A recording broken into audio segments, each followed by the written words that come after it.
안녕하세요. 김동희입니다. 2023년도 시험 대비 임업경영 단원별 연습문제풀이 수업 시작하도록 하겠습니다. 지금부터 우리가 다루게 되는 내용들은 기출이 되었었던 사항들 중에서도 좀 중요한 사항들을 다시 한번 확인할 수 있는 문제들과 그리고 앞으로 출제될 가능성이 있는 내용들을 다루는 문제들을 같이 다루게 될 것입니다. 그렇기 때문에 수업을 들으시고 확실하고 꼼꼼하게 복습을 해주셔야 되겠습니다. 그리고 이 수업을 들으실 때요, 먼저 프린트를 다운받아서 문제를 먼저 풀어주세요. 그리고 설명을 들으시면서 맞은 거, 틀린 거, 찍어서 맞은 거 이런 것들을 확실하게 조금 체크를 해주세요. 그렇게 확실하게 체크를 해두시고 복습을 하실 때 틀린 사항 또는 찍어서 맞은 사항 이러한 것들은 이론서에서 해당 내용을 찾아서 확실하게 꼼꼼하게 내용을 보시면서 진짜 100% 내 것이 될 수 있게 그렇게 확실한 복습을 좀 해주셔야 되겠습니다. 그리고 이 수업을 들으시면서 분명히 틀린 문제들이 있을 거예요. 그런데 만약에 내가 좀 내 생각보다 많이 틀렸다 그러면 막 실망하고 그러실 게 아니고요, 오히려 다행이라고 생각을 해야 합니다. 내가 지금 확실하게 내 걸로 만들지 못한 사항, 아직 부족한 사항 그런 것들을 시험장에 들어가기 전에 확실하게 알고 걔네를 채워야지. 그래야 실제 시험장에서 좋은 점수를 얻을 수 있단 말이에요. 그래서 이 문제를 푸시고 틀린 사항이 나왔다 그러면 오히려 다행이다. 내가 지금 이 내용 확실히 내 걸로 못 만들었다라는 거를 지금 알 수 있는 기회를 가졌기 때문에 너무 다행이다. 이렇게 생각하고 공부를 하셔야 돼요. 막 실망하고 그러실 필요 없으세요. 우리는 어차피 실제 시험에서 제 실력을 발휘하는 거, 그게 중요한 거예요.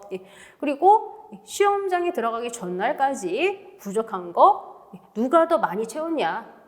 그거에 따라서 시험장에서의 점수가 결정이 되는 것입니다. 그러면 바로 이제 수업 시작하도록 하겠습니다. 1번 문제 보도록 하겠습니다. 우리나라 산림경영의 역사에 대한 설명으로 옳지 않은 것을 물어보는 문제이고요. 정답은 1번입니다. 1번 보기를 보시면 1차 치산녹화 계획이 79년부터 87년까지 이루어졌다라고 되어 있는데요. 79년부터 87년까지 이루어진 것은 1차가 아니고요. 2차 치산녹화 계획입니다. 1차 치산녹화 계획은 제1차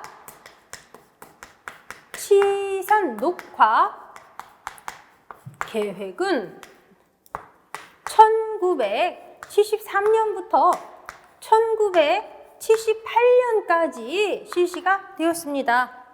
원래는 1차 치산녹화 계획도 10년 동안 하려고 계획을 했었어요. 그래서 10년 동안 100만 헥타르를 조림해야겠다 이렇게 계획을 세웠는데요.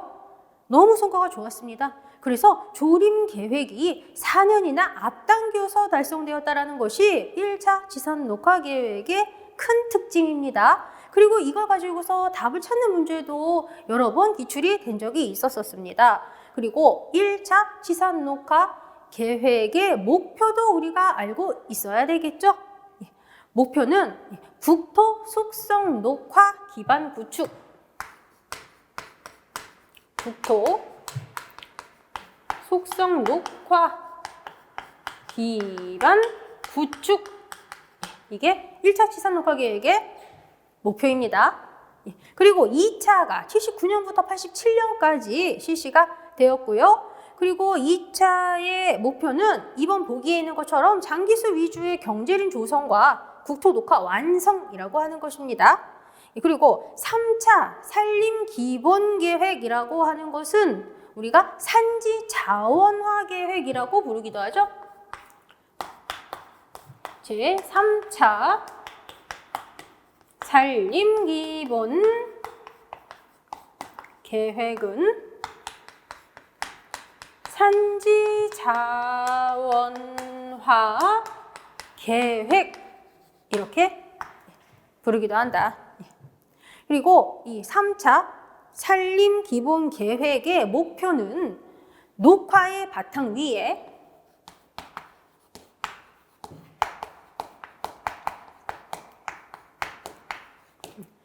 산지 자원화 기반을 조성하는 것. 산지 자원화 기반 조성을 하는 것. 이게 3차 산림기본계획의 목표입니다. 그리고 4차 같은 경우는 지속가능한 산림경영 기반 구축이라고 하는 이 목표, 이게 굉장히 중요한 사항입니다. 그리고 5차 산림기본계획까지는 다 10년 계획이었는데 지금 실시되고 있는 6차 산림기본계획은 20년 동안 실시된다. 이것도 우리가 알고 있어야죠. 1번 문제 정답 1번이 되는 것이고요. 그리고 이제 2번으로 한번 가보도록 하겠습니다. 임업경영과 경영 주체와의 관계에서 고려할 사항에 대한 설명 옳지 않은 거 정답 1번이 됩니다. 이 산림 면적이 비교적 크면 간단 작업이 아니라 수확을 매년 하는 보속 작업을 계획해야죠. 보속 작업을 계획한다. 이렇게 바뀌어야 됩니다. 그러면 어떨 때 간단 작업을 하냐면 산림 면적이 작을 때 그때 우리가 간단 작업을 하는 것이죠. 여기서 말하는 간단 작업이라고 하는 것은 우리가 평소에 얘기하는 뭐 간단하게 뭘 하자 그럴 때 그 간단한 이런 거가 아니고 예를 들어서 30년 마다벌채를 하러 온다거나 하는 그런 작업을 우리가 간단 작업이라고 얘기를 합니다. 그럼 산림 면적이 작을 때는 수확을 매년 하는 작업을 할 수가 없으니까 간단 작업을 실시하고, 산림 면적이 비교적 커요. 그러면 그렇게 커다란 면적을 한 방에 다 벌채한다거나 하는 건 못할 거 아니에요. 그러니까 그런 조건일 때 올해는 여기, 내년에는 저기, 또 그 다음에는 저기 이런 식으로 수확을 매년 하는 보속 작업 계획하게 되는 것이죠. 정답 1번이 됩니다. 그리고 경영기술과 관련한 여기 2번 보기 한번 볼까요? 경영기술이 부족할 경우에는 내가 할 줄 아는 것 정도만 해주면 되는 조방적 경영에 맞는 수중 선택을 해주고 간단한 작업을 하도록 한다. 여기서 말하는 간단한이라고 하는 것은 우리가 평소에 얘기하는 그런 간단한 그런 의미 맞습니다. 그리고 또 대재를 생산을 하고 싶다. 그러면 우량한 나무를 선택해서 벌채하는 택벌 작업을 해줘야 되겠죠.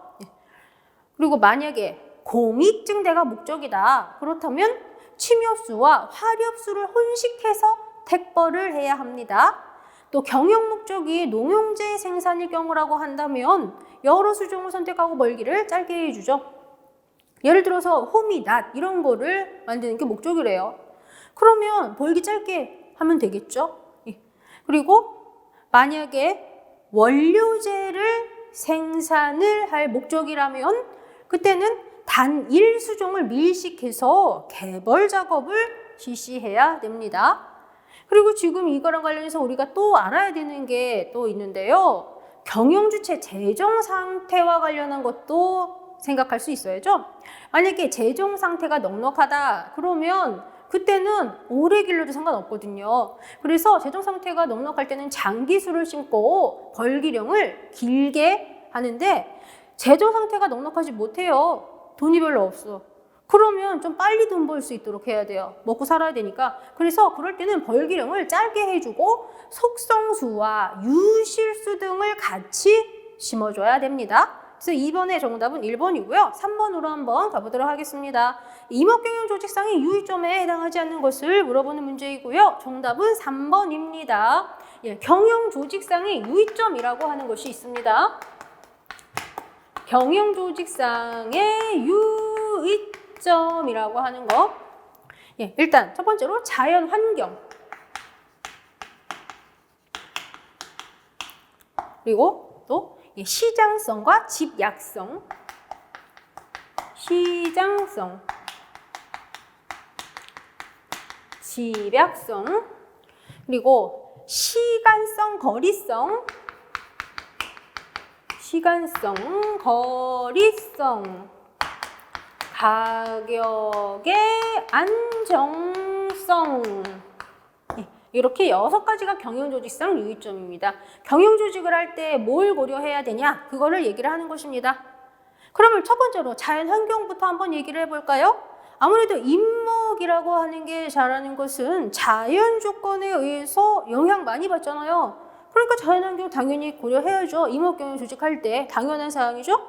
그리고 시장성이라고 하는 거, 이거는 앞으로 어떤 수종과 제종이 많이 필요할 것이냐 이런 거를 알아서 경영 조직에 반영을 하자라는 것입니다. 그리고 집약성이라고 하는 것은 자본 집약성과 노동 집약성을 고려하자라는 것이고요. 그리고 시간성이라고 하는 거, 임목을 수확하기 위해서는 굉장히 오랜 시간이 걸리죠. 그렇기 때문에 경영주의 재정 상태에 따라서 속성수를 선택을 할지 장기수를 선택을 할지 이런 걸 고려를 하자라는 것입니다. 거리성, 임목은 부피도 크고 엄청 무거워요. 그래서 운반비가 굉장히 많이 들죠. 그렇기 때문에 교통이 불편한 곳이라고 한다면 반제품을 만들어서 운반을 하는 그런 경영 조직이 필요합니다. 그리고 가격의 안정성이라고 하는 거, 앞으로 수요 추세를 전망을 해보고 앞으로 많이 쓰여질 임산물이라고 한다면 앞으로 가격의 안정성이 있겠죠. 그래서 그런 걸 고려해서 경영 조직에 반영을 할 수 있게 하자라는 것입니다. 정답은 3번입니다. 4번으로 한번 가보도록 하겠습니다. 펠릿이나 액체 연료 등으로 개발해서 연료로 사용하면 석탄, 석유 등 화석 연료에 비해 이산화탄소 배출량 줄일 수 있는 것과 관련 깊은 거 정답 1번 산림 바이오매스라고 하는 것입니다. 이 바이오매스라고 하는 것은 생물과 물질이라고 하는 단어가 합해져서 만들어진 용어입니다. 그리고 이 산림 바이오매스라고 하는 것은요, 산림에서 나오는 나무줄기라거나 뿌리, 잎 그런 것들이 산림 바이오매스라고 하는 것입니다. 기후변화 협약이라고 하는 것이 생기고 각국에서 온실가스 저감 및 흡수 기능을 갖는 산림 바이오매스에 대한 관심이 상당히 많이 커졌습니다.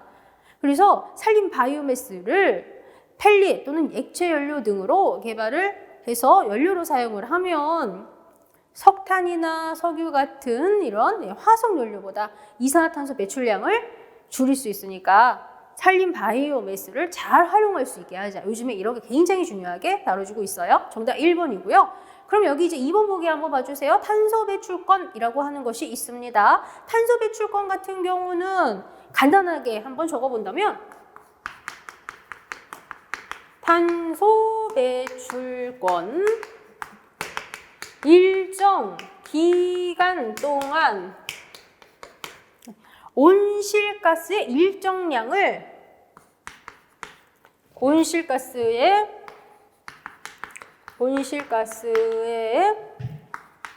일정량을 배출할 수 있는 권리, 간단하게 적어보면 이렇게 우리가 이제 얘기해 볼 수가 있죠. 온실가스라고 하는 것 중에서는 이산화탄소라고 하는 게 가장 비중이 높습니다. 그래서 대표적으로 이산화탄소 배출을 규제하기 위한 거, 그게 탄소 배출권, 이렇게도 우리가 얘기를 해볼 수가 있습니다. 그리고 여기 이제 3번 봐주세요. 그린 테라피라고 하는 것이 있습니다. 이 그린 테라피라고 하는 것은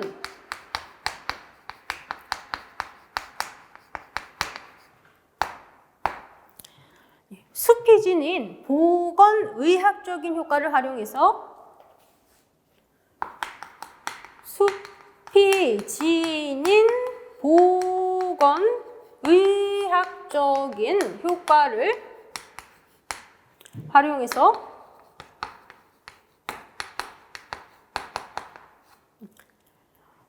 국민의 정신 건강을 유지하고 국민의 정신 건강을 유지하고 질병을 예방하기 위해서 기획 운영하는 숲.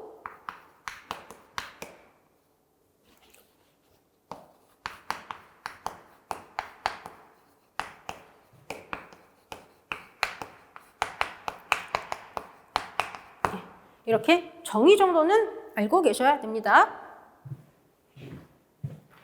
그래서 4번의 정답 1번이고요. 5번으로 가보도록 하겠습니다. 협업경영의 원칙에 해당하지 않는 것을 물어보는 문제이고요. 정답은 4번입니다. 협업경영과 관련해서 일단 먼저 협업의 형태 먼저 한번 정리해 보도록 하겠습니다. 협업의 형태 먼저 공동작업, 공동이용 공동작업, 공동이용 공동관리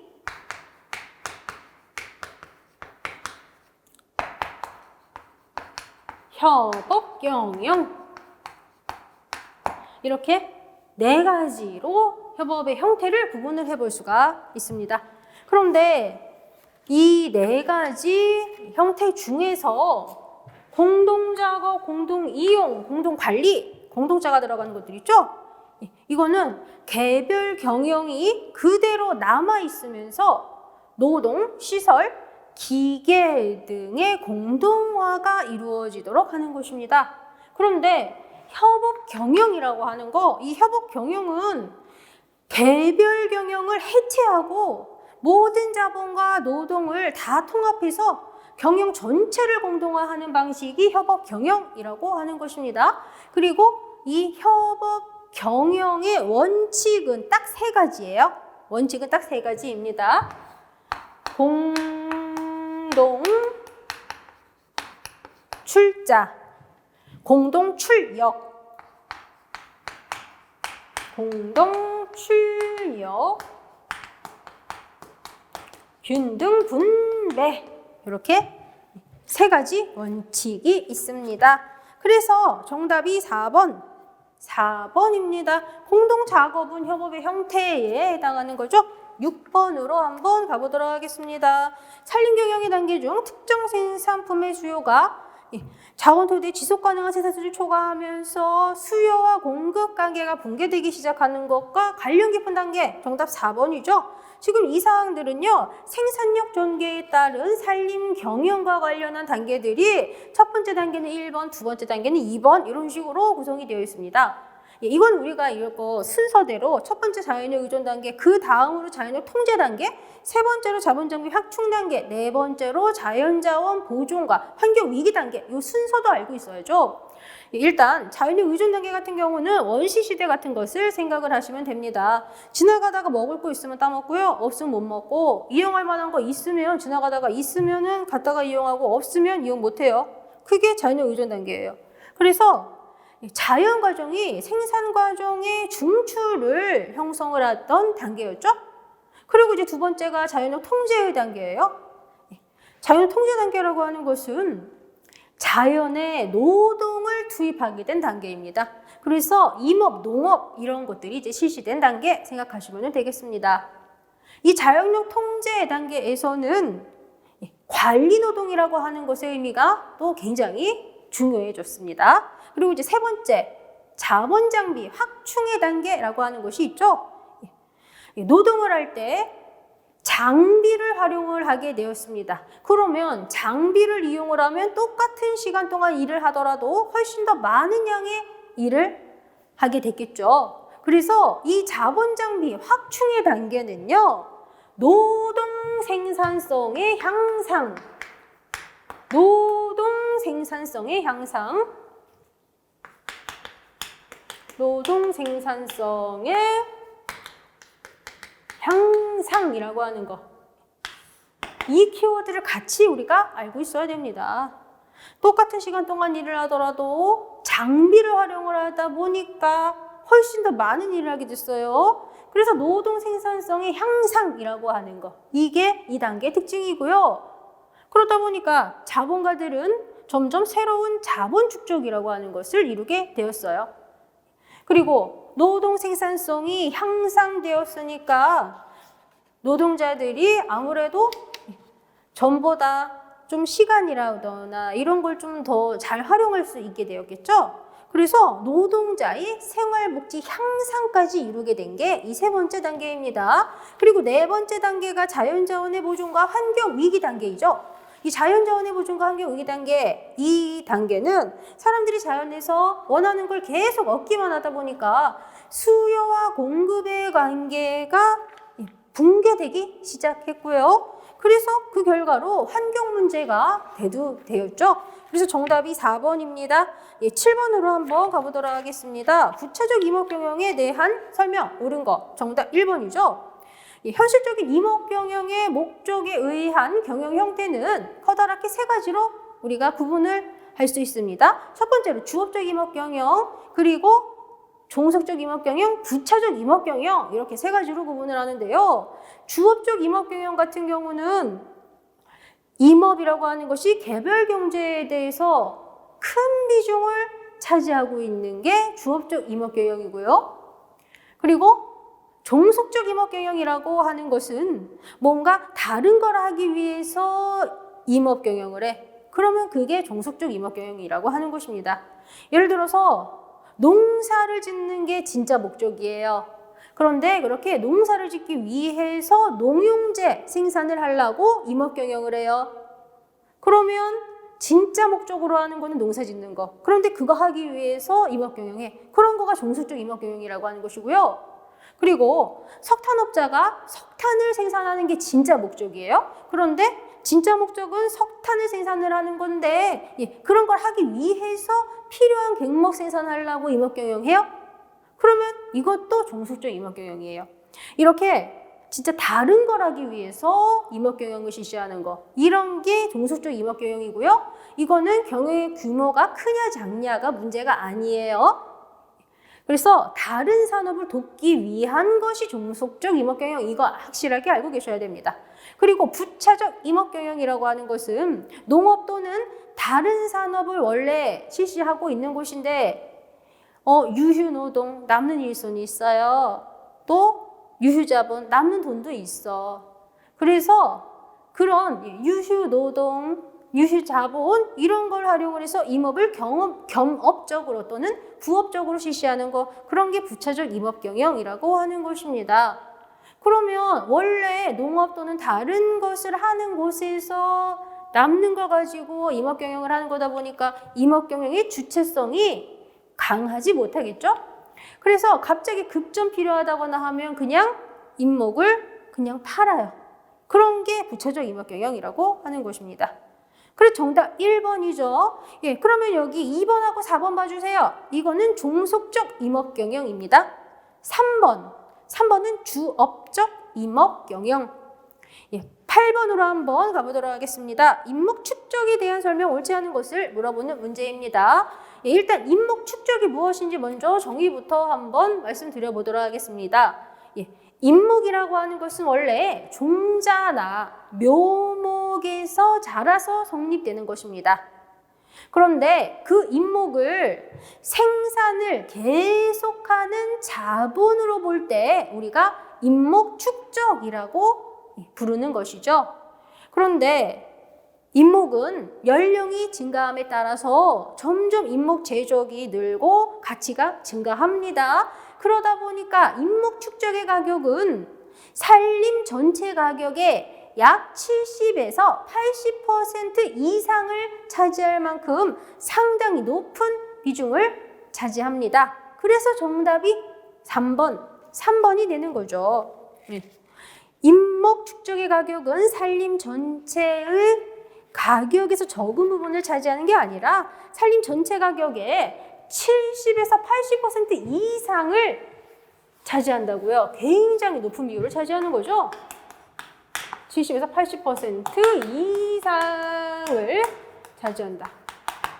그렇기 때문에 이런 특성 때문에 우리가 임업을 자본집약적이다 이렇게도 표현합니다. 지금 제가 자본집약적이라고 얘기한 것은 돈을 많이 들인다가 아니에요. 임목 축적이라고 하는 이 가격이 이렇게 높은 비율을 차지하니까 그런 측면에서 자본집약적이라고 말씀드린 것입니다. 요거 잘 구분을 하고 계셔야 됩니다. 그리고 임목 축적은 해마다 제적생장, 형질생장, 등기생장을 하죠. 제적생장이라고 하는 것은 부피 증가입니다. 점점 시간 지날수록 임목은 수고도 높아지고 또 지름도 커져요. 그래서 부피가 증가하는 거, 이게 제적생장이라고 하는 것입니다. 그리고 형질생장이라고 하는 것도 있죠. 형질생장이라고 하는 게 있습니다. 점점 임목이 자라면서 지름이 커지고 재질도 좋아지게 됩니다. 그러면 지름이 커진다라는 것은 경급이 점점 상위 경급이 된다. 경급이 점점 상위 경급이 된다. 이렇게 얘기할 수 있고요. 그리고 점점 자라면서 질이 좋아져서 재질이 좋아지고 재종이 향상된다고요. 재종이 향상돼요. 그래서 이렇게 상위 경급이 되고 재종이 향상돼서 생기는 단가의 차이, 그러한 것이 형질생장이라고 하는 것입니다. 그리고 등기생장도 있습니다. 등기생장, 핵심 정확인 것만 한번 적어본다면 운반비 절약에 기인하는 거죠. 운반비 전략에 기인하는 것, 이게 핵심적인 사항이에요. 아무래도 임목이라고 하는 것은 부피도 크고 엄청 무겁고 그러다 보니까 운반비가 상당히 많이 들어요. 그런데 도로가 개설됐다거나 철도가 개설됐다거나 해서 운반비가 전보다 많이 줄었대요. 그러면 내가 나무를 팔아서 임목을 이용해서 벌 수 있는 돈이 훨씬 더 많아진 거예요. 간단하게 얘기하자면. 그런 거가 이렇게 운반비 절약에 기인하는 것이다 라고 생각하시면 됩니다. 9번 보도록 하겠습니다. 임업의 경영순환이 잘 되게 하기 위해서 고려해야 하는 사항에 속하지 않는 거 정답 2번입니다. 임업의 경영순환이 잘 되게 하기 위해서는 산림의 구조와 임업경영과의 관계를 고려해야죠. 그래서 유령님이 많은지 장령님이 많은지 이런 거 고려해야 한다는 거예요. 거기에다가 당연히 자연환경 고려해야죠. 사회 경제적 조건 고려해야죠. 그리고 경영 주체의 사정을 고려해야 한다고요. 경영 주체의 사정을 고려해야 합니다. 경영 주체의 사정을 고려해야 한다. 그래서 정답이 2번입니다. 이 경영 주체의 사정과 관련한 거, 이거는 아까 2번 문제에서 우리가 다뤘었어요. 경영 주체가 재정 상태가 넉넉하냐 아니냐 그런 거에 따라서 장기수를 심을 거냐 속성수를 심을 거냐 막 이런 것들이 살짝 언급됐었잖아요. 그렇게 경영 주체의 사정, 그런 거 고려해야 한다라는 거예요. 정답 2번입니다. 그리고 10번 보도록 하겠습니다. 혼동 임업에 대한 설명 옳은 것을 물어보는 문제이고요. 정답은 2번입니다. 지금 이 사항은 복합 임업 경영의 형태에 대해서 알고 있냐라고 하는 문제입니다. 일단 1번 보실래요? 농지 주변이라는 게 있습니다. 이거 키워드로 기억하시면 된다고 이론 수업하면서 말씀드렸었는데요. 농지 주변이라고 하는 말이 써 있어요. 그러면 농지 임업 이렇게 생각하시면 되죠. 그리고 여기 2번 봐주세요. 재배라는 게 키워드예요. 재배. 이렇게 재배라는 말이 들어갔어요. 그러면 혼동임업 이렇게 생각하시면 된다고요. 정답이 2번이고요. 3번 봐주세요. 3번 같은 경우는 가축을 방목이라는 단어가 있네요. 방목이라는 단어가 있으면 혼목임업 이렇게 연결시키시면 됩니다. 그리고 4번 보기 봐주세요. 산림의 부산물을 주로 채취한다라는 사항이 있어요. 이렇게 부산물을 주로 채취한다라는 말이 나왔으면 이거는 부산물 임업 이렇게 생각하시면 됩니다. 이 외에도 복합 임업 경영의 형태로 또 다른 것들이 있는데 간단하게 키워드만 한번 말씀드려 본다면 비임지 임업이라고 하는 것도 있어요. 비임지 임업은 임지가 아닌 곳 이런 거가 나와주면 그걸 키워드로 해서 비임지 임업 생각하시면 되겠고요. 그리고 양봉임업이라고 하는 것도 있습니다. 양봉임업은 밀원식물이라고 하는 거를 키워드로 보시면 돼요. 그리고 수예적 임업이라고 하는 것도 있습니다. 수예적 임업 같은 경우는 꽃나무, 관상수 그런 단어가 나오면 수예적 임업 이렇게 연결시키시면 돼요. 그리고 수렵 임업이라거나 휴양 임업 같은 것도 있는데요. 그거는 굳이 키워두고 뭐고 필요도 없어요. 그냥 딱 보면 바로 연결되는 그런 것들이고요. 11번으로 가볼게요. 산림 경영에 대한 설명 옳지 않은 거 정답 4번이 됩니다. 예, 이 문제는 무조건 맞춰주셔야 되는 문제이죠. 예, 임업경영과 산림경영의 차이. 그게 뭐였어요? 임업경영이라고 하는 것은 산림의 편익가치 중에서 경제성에 많은 비중을 뒀는데, 산림경영이라고 하는 것은 경제성과 공익성을 함께 다룬다. 이게 굉장히 중요한 특징이었어요. 그래서 우리 교재에서 파트 1에서 거의 맨 앞부분에서 나오고 있는 사항이죠. 임업경영이 산림의 편익가치 중에서 경제성에 많은 비중, 산림경영은 경제성과 공익성을 함께 다룬다. 정답 4번입니다. 이거 꼭 맞춰주셔야 되는 문제였어요. 12번 보도록 하겠습니다. 녹화의 바탕 위에 산지자원화 기반 조성 목표라는 거 정답 3번이죠. 이거 아까 칠판에 적었었는데 지웠네요. 정답 3번이고요. 1번 같은 경우는 치산 녹화 계획. 이거는 일단 가능한 한 단기간에 빨리 좀 녹화하자. 이게 목표였었어요. 그래서 아까 전에 간단하게 목표를 칠판에다가 적기도 했었죠. 그리고 10년 동안 100만 헥타르 조림 계획을 세웠는데 계획이 너무 빨리 달성돼서 4년 이내 앞당겨서 달성됐다. 아주 특징적인 사항이라고 했었습니다. 그리고 2차 치산 녹화 10년 계획은 장기수 위주의 경제림 조성과 국토 녹화 완성이라고 하는 게 목표였습니다. 그래서 1차, 2차까지는 녹화를 시키는 거가 굉장히 중요한 시기였고요. 그리고 이제 3차 같은 경우는 녹화는 시켰으니까 좀 잘 이용할 수 있게 산지자원화 기반 조성을 하자 이거였어요. 그리고 이제 4차 같은 경우는 지속 가능한 산림 경영 기반 구축이라고 하는 목표가 중요하다라고 말씀드렸죠. 그래서 12번 문제 정답 3번이고요. 13번으로 가보도록 하겠습니다. 우리나라 협업경영 사업 전개에 대한 설명 옳지 않은 거 정답 1번입니다.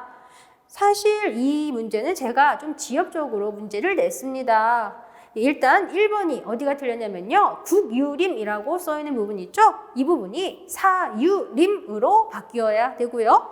1984년이라고 써있는 부분 있죠? 이 부분이 1974년으로 바뀌어야 됩니다. 그런데 사실 이게 74년이나 84년이나 이런 게 중요한 게 아니고 우리가 진짜 중요하게 알고 있어야 되는 사항은 한독산림경영사업기구가 우리나라 산림경영에 선진 임업경영 기술을 도입하는 계기가 되었다라는 거 사실 그게 중요한 사항입니다. 그런데 이 사항 한번 교재에서 읽어보시면 좋겠다라는 생각으로 이걸 좀 지역적으로 문제 냈습니다. 정답 1번. 14번 보도록 하겠습니다. 임지의 특성에 대한 설명 옳지 않은 거 정답 4번입니다. 4번이 왜 틀렸냐면 수평적 이 부분이 틀렸죠. 수평적이 아니라 수직적으로 바뀌어야죠. 이거 임지 그냥 간단하게 생각하면 돼요. 그죠? 간단하게 생각하시면 되는 부분인데 먼저 임지 산 생각하시면 되잖아요. 산 생각하시면 된다고요.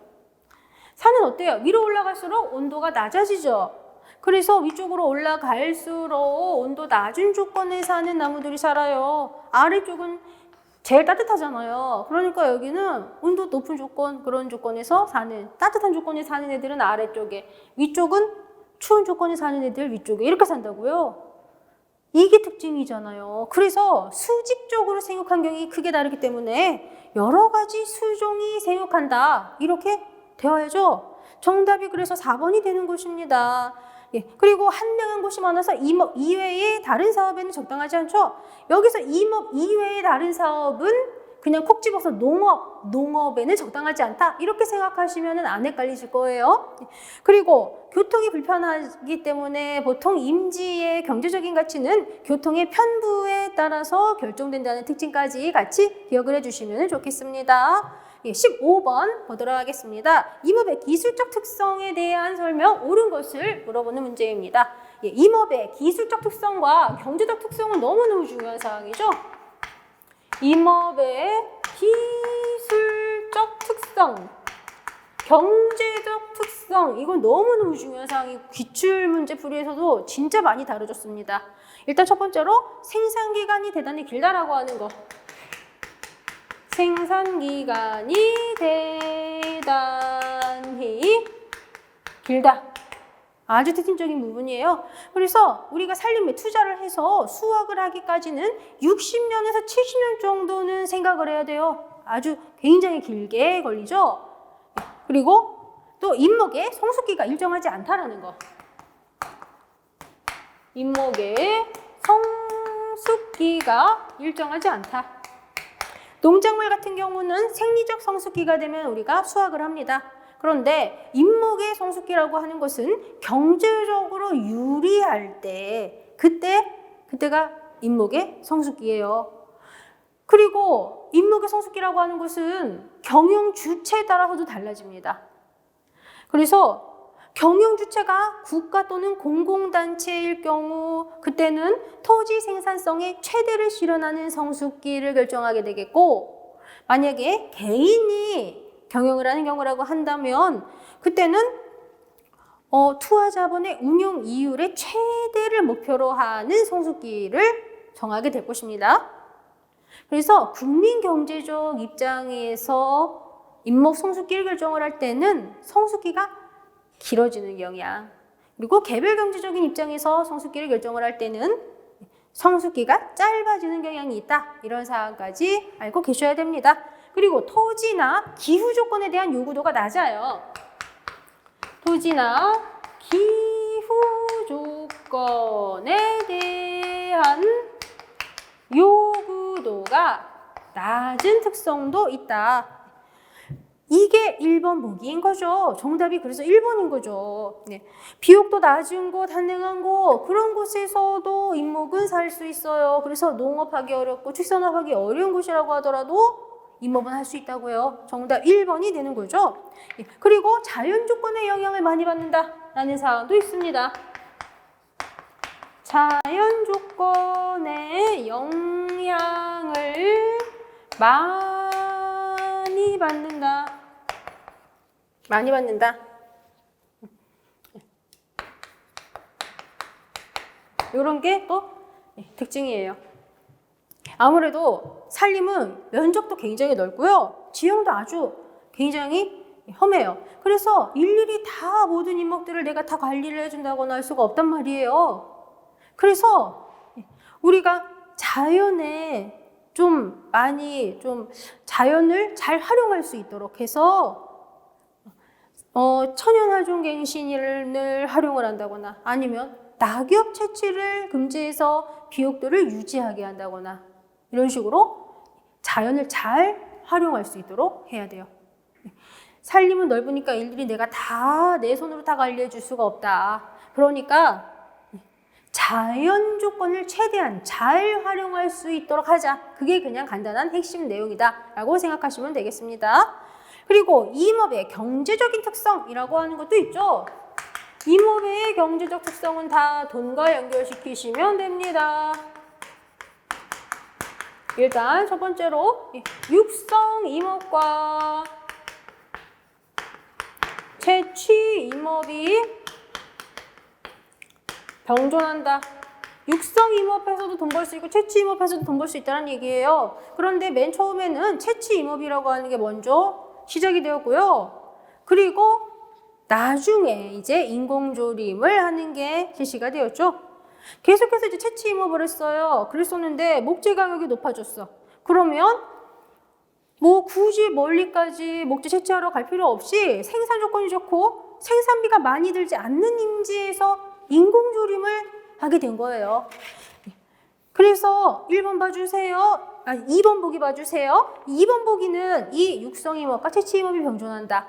경제적 특성, 이거랑 관련된 설명이 되는 거죠. 그리고 또 경제적 특성으로는 원목 가격 구성 요소의 대부분이 운반비라는 거. 그런 사항도 있어요. 원목 가격 구성 요소의 대부분이 운반비다. 운반하는데 돈 됐다 많이 든다. 이런 얘기예요. 이런 얘기죠. 그래서 육성 임업을 오지로 확대하고 싶다면 임도 개설해서 운반비를 줄일 수 있도록 해주자. 이런 거죠. 그래서 3번 보기 봐주세요. 3번 보기가 지금 경제적 특성 중에서 이렇게 운반비가 많이 든다. 요거에 대한 설명이 되겠네요. 그리고 임업노동은 계절적 제약을 크게 받지 않아요. 임업노동은 계절적 제약을 크게 받지 않는다. 크게 받지 않는다. 한마디로 사계절 돈 벌 수 있다. 이렇게 생각하시면 돼요.